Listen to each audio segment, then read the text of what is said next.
welcome back to a scintillating episode of Whining About Pest Control. If you're new here, I am Shel Hartzer of 360 Pest Consulting, and lately I've been doing a lot of work in food processing sites, so I'm going to talk about the pests that keeps coming up, and they have a very special place in my heart because these are what I started my career on.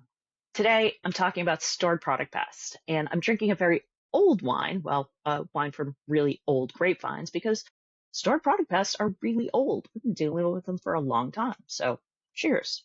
That's an interesting one. Really, I can talk about so many different points when it comes to stored product pests. And I'm going to start with kind of defining the two major groups of stored product pests that we kind of group them in these two major categories. And before we dig into that, hit the subscribe button, like the video. I'll give you a second. All right, in the stored product pest world, we broadly break these into two categories based on how they are attacking the food. First up, we have internal feeders. True specialists here. We're talking about rice weevil, granary weevil, lesser grain borer, maize weevil. There's even a moth. It's called the Anglemoid grain moth. And what happens is the females lay an egg just on or just inside an intact whole grain kernel of corn or wheat.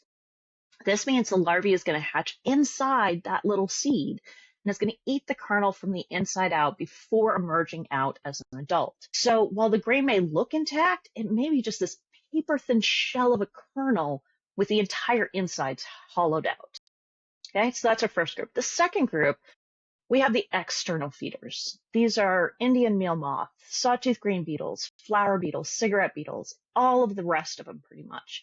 And these little destroyers can't break open a whole hard grain kernel on their own. So they're feeding on the outside of broken grains, they're feeding on damaged seeds or processed products like flour, cereal, pet food, spices. They're a little bit more opportunistic. And often you'll find those internal feeders that are breaking up the grains and the external feeders that are, feeding on what's left. This is Whining About Pest Control. So what do we do from a control standpoint? Without identification, how are we going to know where they are, what their foods are, how to treat them? It's still somewhat common to hear people talking about how they found weevils in their flour, except true weevils are infesting the wheat kernels, internal feeders. So it's probably flour beetles or one of the other external feeders. And this puts us on the wrong track to quickly find and eliminate some of these problems. Think of it this way. It's like going to the wine store and saying you're looking for a bottle of wine. It could be anywhere in the store. It could be the red ones or the white ones. It could be sweet. It could be dry. Instead of looking at every single bottle in the store or every single food item in a food processing site, knowing what you're looking for helps to find these pest problems quickly. Now, if we think about this from a treatment standpoint, let's say there are granary weevils found at a flour mill and the mill gets treated. Is the problem going to get better? Nope. Because the weevils are in the bins of wheat out back, not really in the milled flour. We can take it yet another step. Say we know that they're in the wheat, they know they're in the bins back, and we fog the bin. Is the problem going to get better?